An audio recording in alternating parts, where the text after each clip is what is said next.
guys. Happy New Year, nearly. It's so good to see you all here having a little drink. I hope you had a good, very peaceful holiday season. I was happy to get my two little sisters around the same table for the first time in a long time.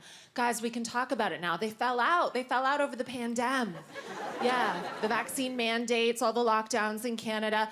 And you know, we have to, looking back in hindsight, say we turned into a bunch of snitches. Didn't we? Hello, Linda. There's an extra person at my cousin's funeral. Fuck off. You know, like, never turn your back on your friend, your neighbor, your own family. I remember a time when you could shake hands, walk away friends, even if you disagreed. And I never snitch on anyone. There's a saying on the London Underground, see it, say it, salt it. I have a very similar saying. See it and shut the fuck up. I'm not a very unlikely advocate for anti-vaxxers, but certain characters should have stayed out of it. If Matt Hancock told me to stay hydrated, I'd be like, oh shit, what's that prick put in the water? And I would start brushing my teeth with Fanta. Get anyone else to give us medical news. Anyone, get Molly May to roll out the pretty little vaccine. I don't care. We've all got the 24 hours in the day, the Syne to get the vaccine. I don't care. No, my sisters weren't speaking because they disagreed, so I have two sisters. I love them both very much. There's Carrie, my favorite, and Joanne, who we don't like. Joanne lives in the mountains of Western Canada. Her nearest neighbors are bears. She was always more likely to get rabies than COVID. Joanne is 35 and otherwise healthy, but she is vaxxed to the max. She was isolating. Joanne would take a vaccine for testicular cancer if it was offered to her. And that's fine. I respect everyone's right to keep themselves and their community safe how they want. But Joanne wouldn't speak to Carrie because Carrie feels that there might have been a group of people who were trying to sneak a chip into her body so that they could follow her very boring life that she publishes to social media for free. And that is the more exciting sister to talk to. I love Carrie very much. My only problem with Carrie is that she has breast implants. And guys, we're friends. I have breast implants. So I can tell you that all breast implants have a unique serial number written on them. But you never hear a conspiracy theorist glamour model in your damn life. Not one has ever been like, oh my God, Tracy. I think he's chipped my tits by. No, I'm not joking. Bill Gates is single now, isn't he? Tracy, every time I take my top off my Microsoft Office updates. I think he's tracking me, Trace. But that would be the more exciting person to talk to. I don't judge, is what I'm saying. How can I? I'm pregnant again. Stop. Don't. Just happy it's not yours. Don't. I'm pregnant all the time, but who can blame me with the amount that Pete Davidson is in the news? Ladies, have you seen this man? He is unstoppable. He's been rumored to be with Kim Kardashian, Kate Beckinsale, formerly, now dating Emily Ratajkowski, allegedly. He's dated Ariana Grande, and people are like, how does this guy do it? Like, he's a comedian, he's very famous, he's funny, but what? How's he getting these totally hot women? Could it be his 10-inch penis? Yeah. Yeah, I think it might be. Which is a lot more impressive here in the UK on the metric system. That is 25 centimeters. Pardon me? We're talking about a quarter-meter dick. That's like a small owl. It's the length of an Android tablet. Good luck posting it. It will not fit in a standard size envelope. I'm trying to better myself. 2023, I have a New Year's resolution. That resolution is to get a hobby. Have you ever asked a working mother what her hobbies are? You will see shame and panic across her face. Like, hobby? Well, sometimes when I'm rushing past the cupboard to grab kitchen roll because someone's been sick on the dog, I treat myself to a spoonful of Nutella. That's my hobby. Sometimes I go to the toilet alone. That's my hobby. Men have hobbies, don't you, lads? Men have hobbies, and a lot of people have accused me of hating men in the past. I didn't know any of you well enough to hate you. I'm married now. You can't hate a man until you love one. Now I know how loud you snore, like you're announcing to the house, is anyone else asleep? My husband has a hobby. He makes space in his life for leisure activities. My husband golfs, like Donald Trump golfs. It's nice that they can have similar interests. I mean, I get it. Golf is very good exercise, good for the mental health, but it takes a special kind of dickhead to have a 5-hour hobby. 5 hours, sir? Really? That's more than I sleep.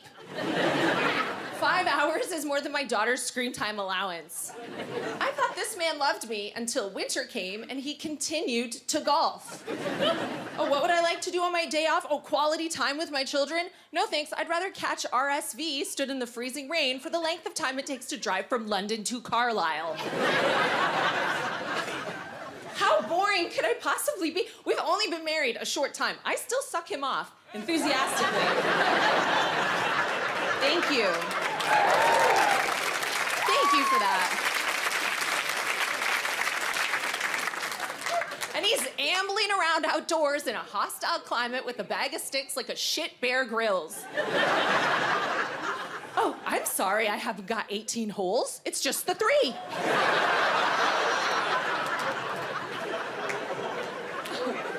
I just want you to spend time with me. I suppose I could make them more challenging by adding obstacles, a sand trap. Invite his friends over for a game of Scramble. I don't know. That's funny to me because in the car today, I asked my husband loads of golf questions on the way here, like, what's a scramble? So he had a hand in writing those lovely jokes about how golf makes him a prick. Well, guys, I gotta continue growing all these babies. You know, unlike Nick Cannon, I cannot impregnate 12 Instagram models in a fortnight. So I wish you a very happy new year. Thank you so much for listening. I'll see you soon. Hi, everybody. Thank you for that lovely music. Are you all having a lovely time? Good. Happy New Year, everyone. Lovely time of year this, isn't it? I love the nativity plays at school. Did anyone go to a nativity play? Oh, when I was at school, it wasn't very well historically researched. If you were a shepherd, you had to wear a dressing gown, which was supposed to look like the shepherd's outfits from 2,000 years ago. Unfortunately, one kid in my class turned up wearing a kimono. Another boy wore his judo outfit. I mean, what were those shepherds doing up there? They weren't watching their flocks at night, were they? Setting up a bloody dojo.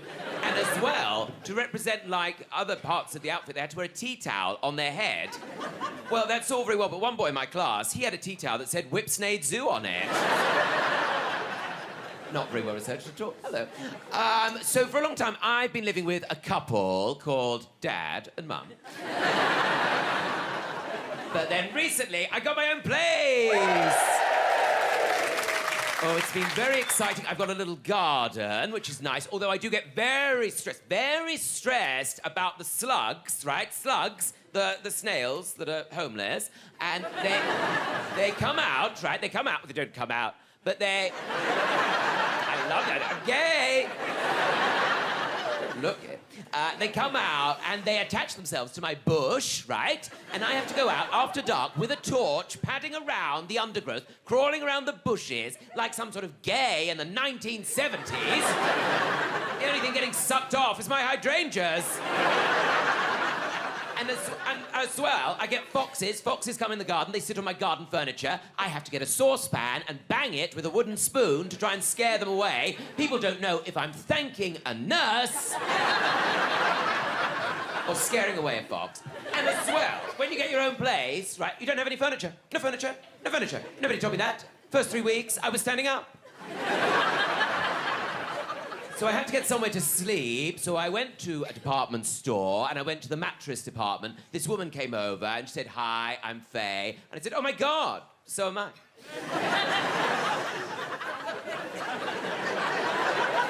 She had sort of sparkly shoes on, and she carried with her an air of sadness. And she said, do you need a bed as well? I was like, yeah, of course I need a bed as well. I don't just want a mattress I'm going to put in the corner of the room like I live in some sort of crack den. Me and the slugs chasing the dragon. And she said, well, I suppose you want memory foam. Everybody wants memory foam these days. I don't see the point of it myself. It was like she was trying to forget. She said, come over and see this memory foam. Lie on it, relax on it, relax. Are you relaxed? It's very hard to relax because she's standing at the end of the bed like some sort of spectre in the night, like a night terror. She says, are you supported? I said, I've got some good friends.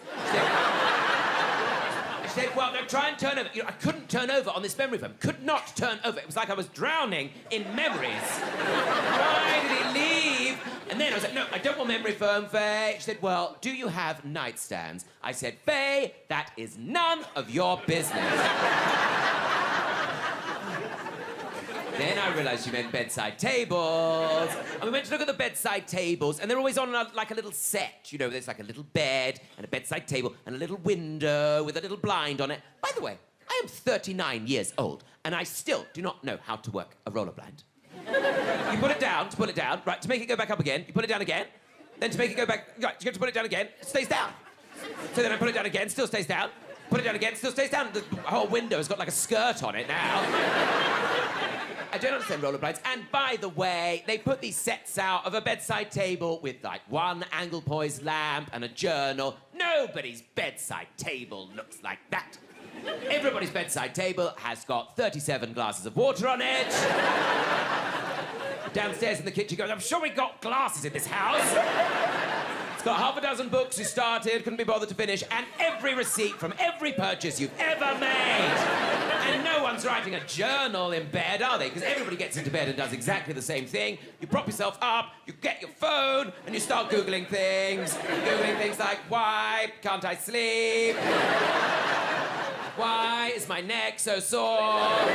Osteopaths in my area.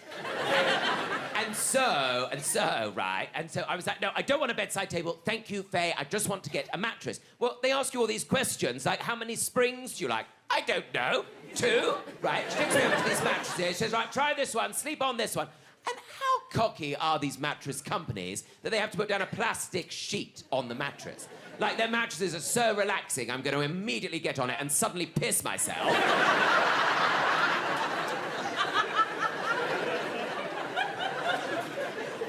Right? So she beforehand said, what size do you want? She says, I suppose you want a queen size. I thought that was homophobic. I got onto this mattress, sliding around all over the place, like I was trying to go to bed on an ice rink, right? And then Faye gets in the bed next to me. Then she says, how do you sleep? Which sounds sort of accusatory, doesn't it? It's the sort of thing they shout at serial killers when they're leaving court. How do you sleep? How do you sleep? No, I said, well, tell me, how do you sleep? Well, if I was at home, I probably wouldn't have my shoes on. I definitely wouldn't have all these people walking around me, and I certainly wouldn't have a woman lying next to me. Anyway, I gave her the money, she walked off, got on the escalator. I don't think she worked there at all.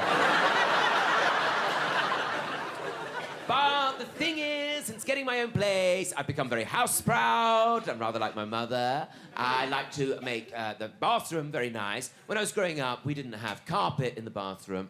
We had lino, but we had a very small amount of carpet around the base of the toilet. It was like a sort of poncho for the toilet. A poncho soaked in piss. And then the lid of the toilet had like a fur hat on. Like the whole toilet had gone to Turkey for a hair transplant. And as well, I have hard water. I don't mean to brag. And I get very concerned about the water staining the shower screen and the tiles, so I had to get a squidger. You got a squidger? You got a squidger? If you haven't got one, it's basically a thing you keep in the shower. After your shower, you turn off the water, and then you stand there, shivering, freezing cold, crying. Right, you have to bend down to pick it up, which is so undignified when you're naked. Bend down, pick it up, get the squidger, going, like I'm in Confessions of a Window Cleaner. And I think, oh, God, if anybody could see me now. If they could see me now, what would they think? But, of course, they can see me because I can't work the roller blind.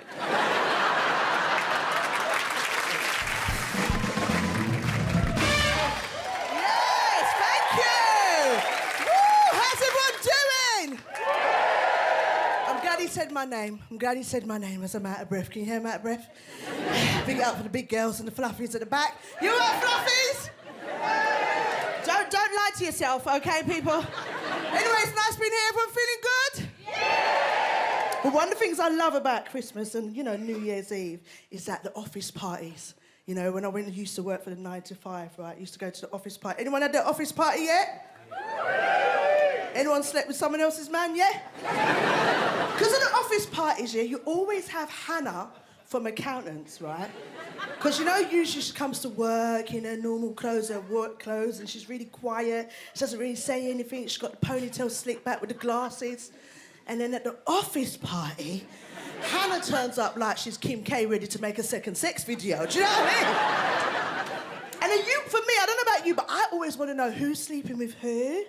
Like, what's going on? I want to be all up in their business. Do you get what I'm saying? And then no one doesn't actually let the secret out, but then you realise 7 months later when Hannah and Pete announce that they're getting married. And she's having a baby. You calculate, you're like, boy, you took Pete on New Year's Eve, didn't you, babe? But you know, as well, obviously, you know, I'm single, right? And being single at this time is hard, especially a festive period, isn't it? You want someone to love you, isn't it? You want a present, don't you? Just a present. Perfume, anything, do you know what I mean? Something to open, you know, apart from your bills. Do you get what I'm saying? You want to look at somebody. And then I think to myself, no, this is the time where you be empowered, okay? You stand in front of that mirror, right? And you look at that mirror and you say, no, this is time for me. Okay, I'm going to love into myself into the next year because it's all about pride and dignity. Then you look at that mirror and you think, fuck that shit, I'm calling my ex. Seriously, no, not doing it again. You call your ex, don't you? You think to yourself, I've just got to let this relationship last for 7 weeks until we get past Valentine's and then I can get rid of him. Do you know what I mean? That's why some of you lot are here with your partners now. You didn't realise. Called you because they were lonely, not because they actually love you or want you. Do you know what I'm saying? But, you know, it makes me think about, obviously, when I was younger. I don't know anyone here over the age of 40? Okay, some of you are lying to yourself. It's different. It's different when you're over 40 and you start going out. Do you know what I mean? You go raving. I remember when I was in my 20s, right, all you young people. Yeah, don't, woo, okay, thanks. You know, when you're in your 20s and you go out, like, I could go out raving all night, like, proper go down low and actually get back up again. Right? And I would go out and then I'd go to work and I could do the whole 24 hours with no sleep, take a little Pro Pill tablet. Do you remember the Pro Pill tablets? Heart would palpitate and you're like, is it the Pro Pill or was it the drugs? Which one? Which one? And now, at my age, like over 40, that's as much as I'm telling you, when I'm going out, all I'm thinking about with regards to my tablets is, did I take my iron tablets? Did I take my iron tablets? And it really makes me think about the fact that now, you know, I can't treat myself certain things I used to in my 20s. In your 20s, you treat yourself with a new hairstyle, right? Because I'm a black girl and we like to change our hair every week. Okay, this is one Brazilian girl's hair, but anyway, we won't get into that conversation. But now, when you're 40, it's like the treat that I give myself is going to buy myself a full-body MOT on discount at Bupa. Full checkup, or just go to GP and get your over 40 checkup. Do you know what I mean? But now I do things differently. I went shopping the other day, at Whole Foods. That's what I said. And you know what I realised? The reason why people are slim who go to Whole Foods is not the foods, it's the prices. I mean, I left there, right, with 3 items for £159. Now, what the hell was I buying? I was walking around trying to pick the most cheapest thing. I walked out there with some animal's eggs, but I thought, you know what? I'm going to keep going. They don't need to know about what's in my pocket. Do you understand? That's just between me and you, okay? Oh, you stole as well? Okay, girl. Are you from South London? Oh, I was just checking. See, and it made me think about Whole Foods. I think to myself, you know what? That's the kind of place I should be going to find a man. Do you know what I mean? I want a Whole Foods brother. Do you know what I mean? Forget Tesco's non-frill limp dick Dave.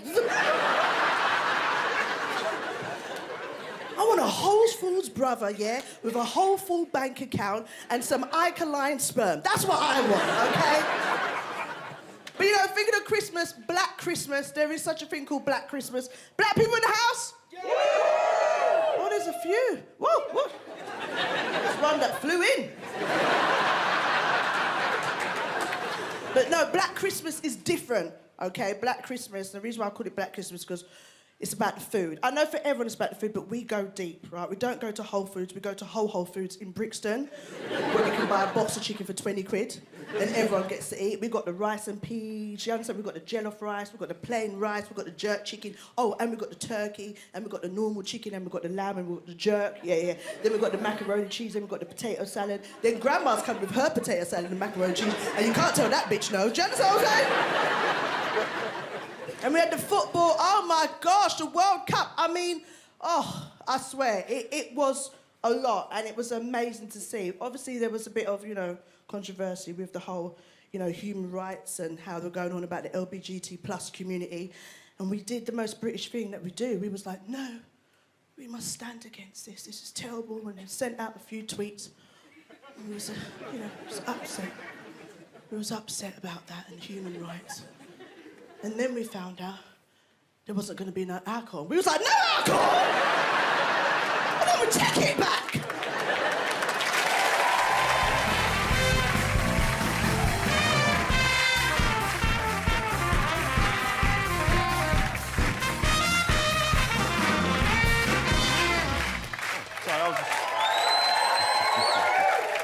Thanks for that. I love that. Hello. Yes, the ballroom dancing. Let's just address that. Shall we? Briefly. Who knew the hippie could dance? No. The thing is, it's fixed my posture, right? Because I used to have very poor posture. Now it's like, So it's fixed the posture for selfies. A lot of people ask me for selfies. Before, I was very awkward. I was like, all right, hello. And now I was like, And a bloke came to deliver a package to my house, and he said, "Can I have a photo?" I went, "Yeah, sure." I went, like that. He went, "No, of the package." So I just styled it out. Yeah, I knew that. It's difficult to deal with that level of fame. It's a huge amount of interest in you when you're on a show like that, like Strictly, and people want to take pictures of you, sell them to the tabloids. And I had some very interesting encounters, very odd encounters.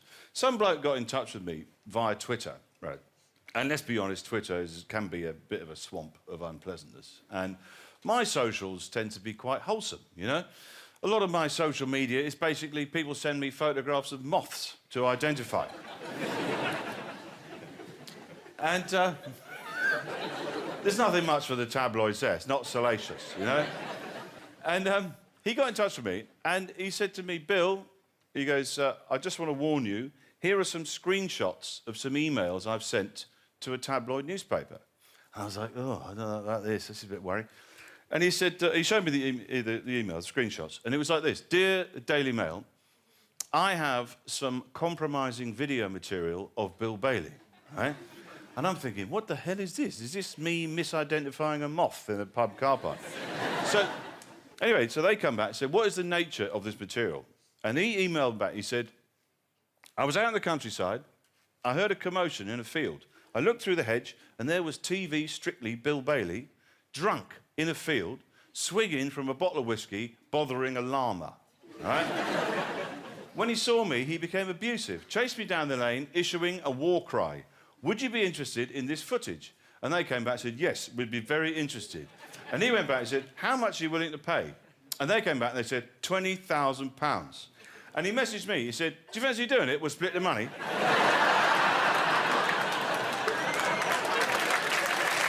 So, it's tempting, right? Yeah. Keep your eyes peeled on YouTube. That's all I'm saying. Because we have a very odd relationship with fame in Britain, don't we? We're sort of slightly awkward about it, very British about it. Sometimes I'm in a cafe, people come over to me and they just sniff me. They go, "Yeah, I reckon it's him," Like, I don't know what I smell of, falafel and broken dreams. But I've got to say, the Dutch are much more pragmatic about fame. I was in Holland, I was walking up and down, this Dutch bloke goes past and he goes, "You are Bill Bailey, yes?" I went, "Yeah." And he goes, "You are with a comedy and a music also?" And I went, "Yeah." And he goes, "I like it very much." And then there was an awkward pause. I thought, does he want a selfie? I sort of went, "Do you want to?" Yeah. And he went, "What?" And think he thought I was propositioning him. Anyway, he said, do you want to... And he went, what? And he went, oh, no. He goes, I do not want a selfie. I just want to remember this moment with my eyes. That's beautiful, isn't it? Compare that to an incident I had in Swanage, right?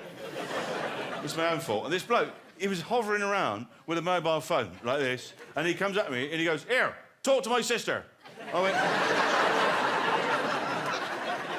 I don't know. I said, what about? Her name's Claire. She just got a new job. Go on, congratulate her. Go on. So I went, all right, I'll put the phone to my ear, and he snatched it away. He went, that's not going to work. She's deaf. Oh, you know, text her. I'll write it out. Well done, Claire, with a new job. All the best, Bill Bailey. And I said, well, why don't you send it? And he goes, no, you press send. That way she'll know it's from you. Like, this is the sort of madness that I have to deal with on a daily basis.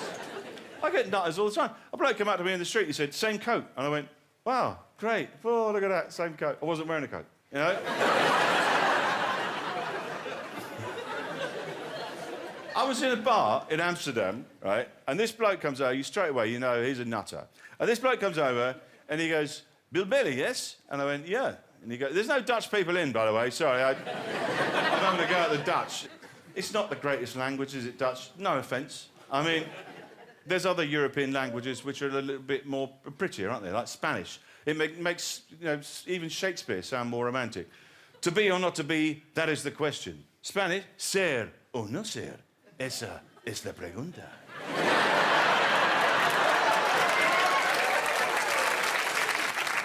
Dutch, not so much. Zijn of niet zijn? Dat is de vraag. Like a Klingon mugger. So, anyway, what was I talking about? You. I was in a bar, that's it, I was in a bar.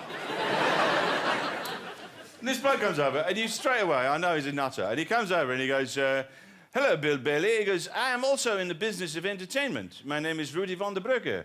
I was #1 clown in Rotterdam, 95, 96, 98. And he had a pipe as well. He goes, I was #1 clown in Rotterdam, 95, 96, 98. I said, what happened in 97? He goes, there was a misunderstanding.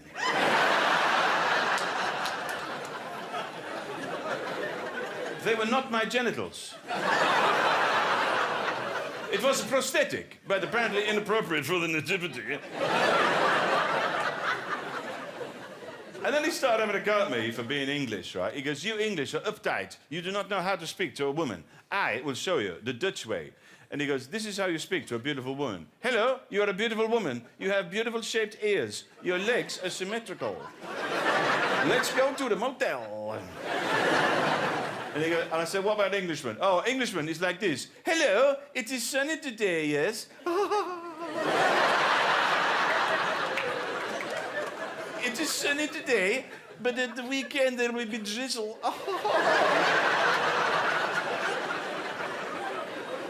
Do you like jam? I have many jams in my home. You can try them. Spread them on bread and butter. I have a knife for spreading. It is not a stabbing. I'm not a psycho.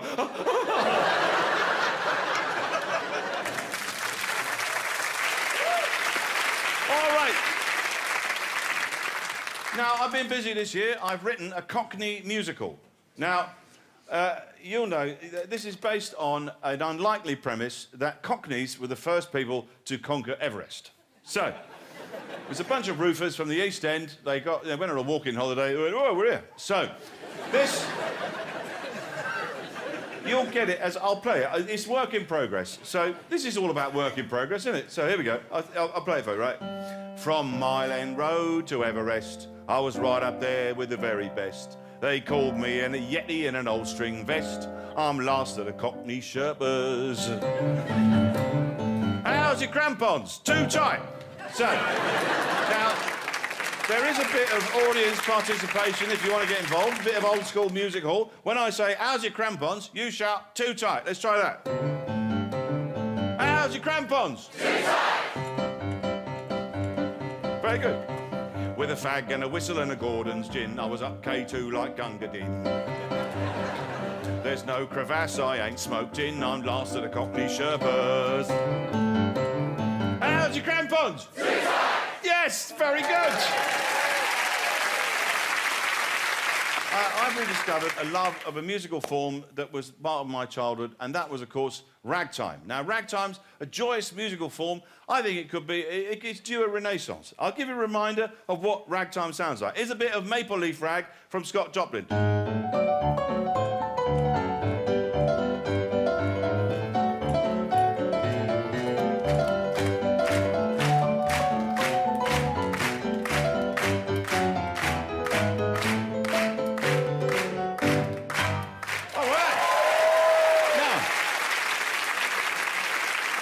The ragtime genre is very fluid. It can apply to all kinds of different kinds of music. You can apply ragtime to classical music, right? Here's a bit of Beethoven, Fior Elisa, in the ragtime style.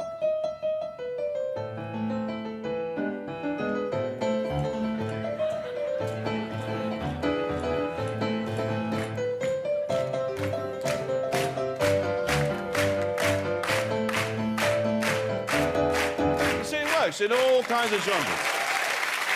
It will work in the pop genre. You can say something like Seven Nation Army.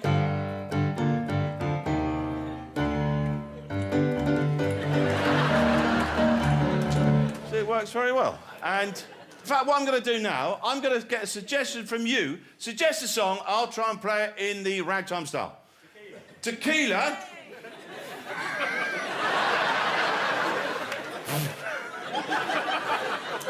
Okay. Okay, all right, hold on. Okay, that's the one, isn't it? Yeah.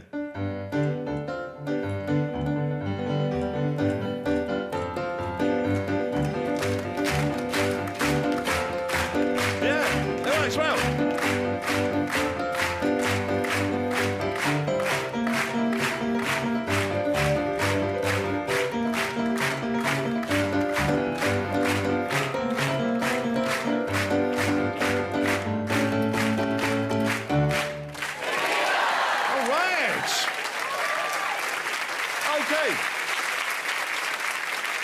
Right, I'm going to try something now. As it's New Year's, it's special. I've tried something for you, John. I'm going to put together something. I'm going to try and play as many instruments as I can in a minute while playing the popular New Year's song, Auld Lang Syne. All right? So, OK, let's get ready. I've asked the band to join in here. The fantastic Ezra Collective. Well done, lads. OK, take it away.